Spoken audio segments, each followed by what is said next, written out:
Et salut à tous les amis, c'est CryptoPartage, très heureux de vous retrouver le 24 décembre pour la veille de Noël. Donc je vous souhaite déjà un bon réveillon à tous et à toutes, s'il y a des filles qui me regardent.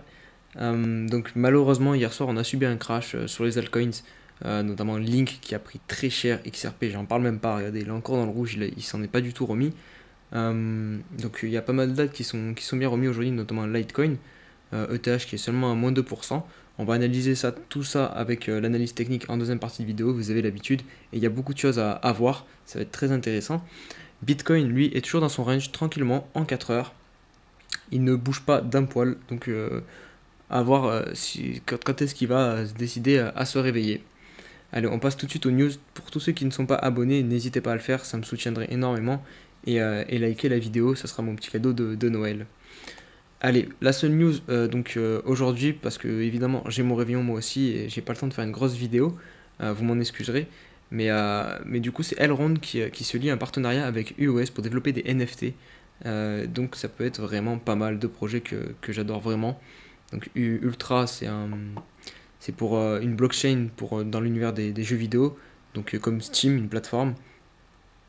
Et Elrond c'est un peu comme le Bitcoin mais en version 2.0 avec une meilleure rapidité, des frais moins chers et un troisième point que j'ai oublié. Mais c'est pas grave. Allez, on va passer tout de suite à l'analyse technique. Alors, avant de commencer l'analyse sur le Bitcoin, on va évidemment revenir sur cette BTC dominance qui est la source du flash crash d'hier sur les alts. Dans mes dernières vidéos, je vous ai dit que là, ça sentait vraiment pas bon. Si on poursuivait cette hausse au-dessus de cette trend baissière, là, regardez qu'on a travaillé plusieurs fois et qui nous permettait de tenir cette tendance baissière donc, et de descendre tranquillement vers les 50% de dominance. Et là, on l'a cassé à la hausse. Donc, je vous avais dit qu'on allait retourner aux alentours des 70%. Et à quelques pourcentages près, on a vraiment touché cette zone.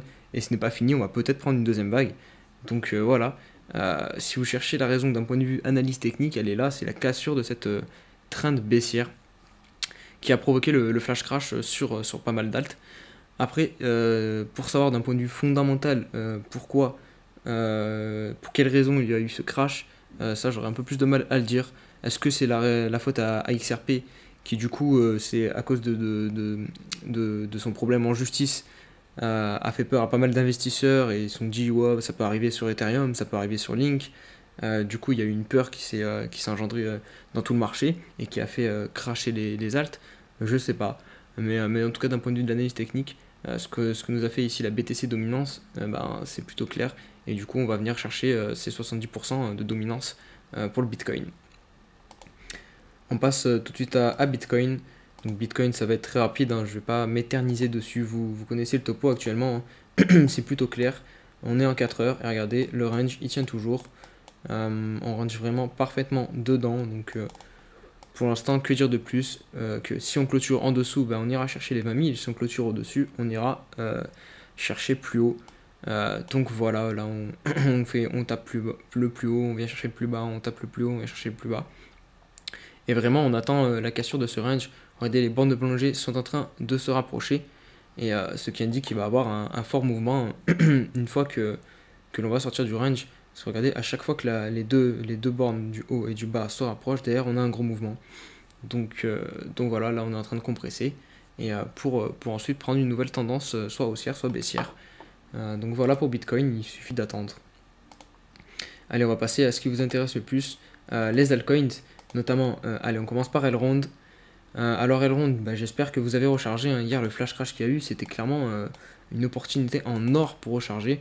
On aura peut-être une deuxième vague, ça on peut pas le savoir, mais du moins, il fallait profiter de celle-ci en laissant notamment des ordres d'achat. C'est toujours ce qu'il faut faire, hein, parce qu'on ne peut pas être H24 devant son PC, c'est évident.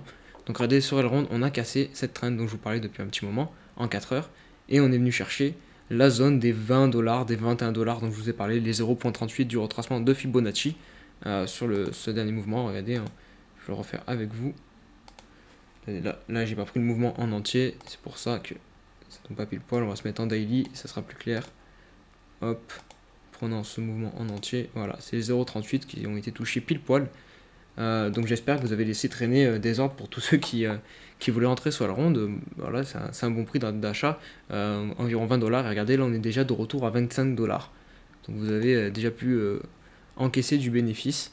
Donc c'est pas mal. Donc voilà pour Elrond. Du côté de ETH, donc c'est pareil, on est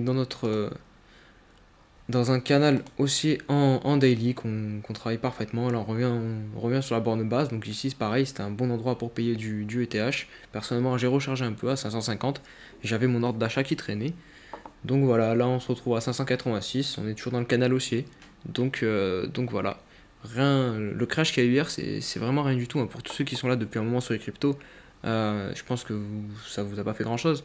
Mais c'est vrai que pour des nouveaux qui arrivent de marché classique, ça peut surprendre. Mais sur le marché crypto, ça arrive souvent en fait ce genre de truc.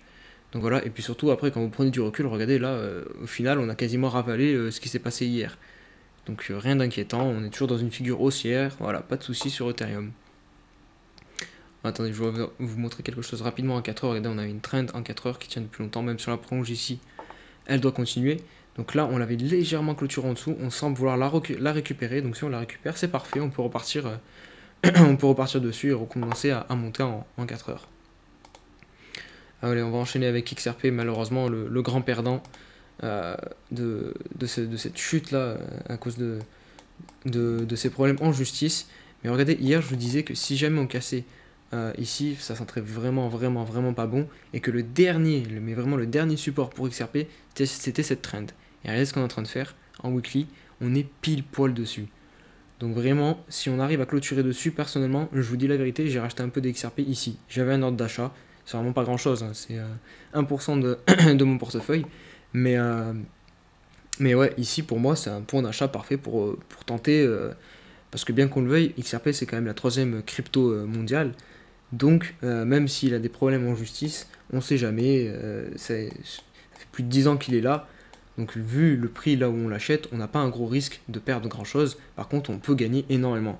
Donc pour tous ceux qui veulent tenter, enfin, vous êtes libre, vous faites ce que vous voulez, vous devez faire votre propre avis. Mais personnellement, moi j'ai tenté ici. Tant qu'on tient cette trend, pour moi, c'est jouable sur XRP de recontinuer et de remonter et de revenir chercher les 0,80 par exemple. Voilà pour XRP. On va passer à RLC. Parce que RLC, je sais pas si vous connaissez ce token, mais bon, c'est un token que j'apprécie beaucoup moi. Et regardez, en daily, on était dans un gros range depuis un long moment. Donc là, c'est vraiment parfait ce genre de figure. Si on la casse à la hausse, ça serait top. Donc depuis le 2 septembre, on range là-dedans. Et là, regardez, hop, on a fait une petite flash crash. Donc là, c'était compliqué d'avoir des ordres ici. Moi, personnellement, j'avais des ordres d'achat en bas du range, pile poil ici. Hop, je suis rentré, du coup, j'ai renforcé mes positions sur RLC. Et maintenant, bah, j'attends, hein. Si malheureusement on clôture en dessous du range, on ira chercher plus bas. C'est comme ça. Mais il vaut mieux recharger ici plutôt que ici en fait. Parce qu'ici on est sous résistance, ici on est sur support. Donc on recharge sur support et on a plus de chances que le prix rebondit et revienne chercher ici à minima. Et si jamais on casse, on irait chercher des plus hauts. Donc ici c'est un bon point d'entrée sur RLC. On passe à Link, un des plus gros perdants qui nous a fait une mèche incroyable. Alors là c'est sur Kraken, je sais pas si sur tous les échanges c'est pareil. Et d'ailleurs sur Link, pour la petite histoire, je suis dégoûté parce que hier soir, juste avant de me coucher, j'étais en train de revoir mes plans de trading. Et j'avais des ordres qui traînaient ici suite à cette figure, regardez, de canal aussi. Je vous ai dit plusieurs fois sur Link, hein, dans mes vidéos, vous pouvez vérifier. À chaque fois je vous disais, on a cassé le canal aussi. Et c'est les objectifs, c'est ce trait là. C'est le début du canal, donc environ les 8 dollars. Même moi j'avais énormément du mal à croire qu'on pouvait retourner à 8 dollars sur Link. Et regardez, on l'a fait. Et tellement que j'ai eu du mal à le croire, hier soir, j'ai retiré les ordres d'achat que j'avais à 8 dollars. J'ai laissé ceux que j'avais à 10 dollars environ. Mais 8 j'ai retiré parce que je me suis dit c'est pas possible, on n'y retournera pas. Et regardez, hop, je me suis fait avoir, on y est retourné.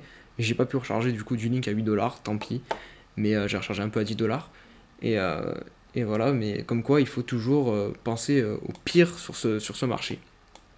Et là, surtout Link, c'est quand même assez dégueulasse d'un point de vue chartiste. On n'a clairement pas fini la chute. Et on peut très bien venir s'appuyer vraiment avec une clôture daily sur les 8 dollars, sur le bas de ce canal haussier. Haussier, pardon. Donc voilà, sur Link, c'est pas fini. Mais c'est toujours intéressant de laisser traîner des ordres d'achat sur des points bas. Allez, on enchaîne avec AAV et on finira avec Litecoin. Donc AAV en 4 heures, c'est surtout ça que je vais vous montrer. C'est pareil, hein, regardez. AAV, on a un gros range en 4 heures qui est en train de se former, un peu comme sur Bitcoin. Et quand dans ces cas-là, venir recharger sur les bornes basses, c'est pas con.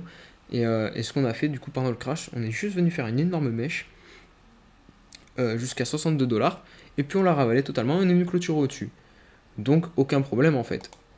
On est toujours dans cette figure, on est en train d'accumuler, de ranger. Et maintenant il faut voir de quel côté on va partir sur AAV, si on va partir en price discovery encore et aller chercher un nouvel ATH ou corriger plus fortement. Et on termine par le papy Litecoin qui est là depuis un long moment lui. Et regardez, suite à son pump récent qui était monté à 125 $, il est repassé sous les 100 $. J'avais dit pareil, on ne devait pas clôturer en 4 heures en dessous pour changer de tendance, on passera en tendance baissière. Et là, regardez, on a clôturé, on a fait notre mèche à 95 $, pile poil presque sur le dernier top ici. Et derrière, on reprend une sorte de range du coup, parce que là on ne dépasse pas le plus bas. Donc on vient clôturer pile poil dessus et voilà, on peut potentiellement repartir en tendance haussière sur le Litecoin. Faut voir, tant qu'on clôture pas en dessous, on n'est pas en tendance baissière. Donc voilà les amis, j'espère que cette courte vidéo vous aura plu. Enfin courte, je crois qu'elle va faire quand même presque 10 minutes au final. Je vous souhaite un très bon réveillon. Bombardez-moi la barre de like, ça me ferait vraiment super plaisir. Et demain je vous sortirai une vidéo pour Noël, ça sera sûrement vers 19h, 20h, après le repas de midi. Donc voilà, je vous souhaite à tous un très bon réveillon encore une fois, et bonne soirée, et à demain, allez, ciao ciao.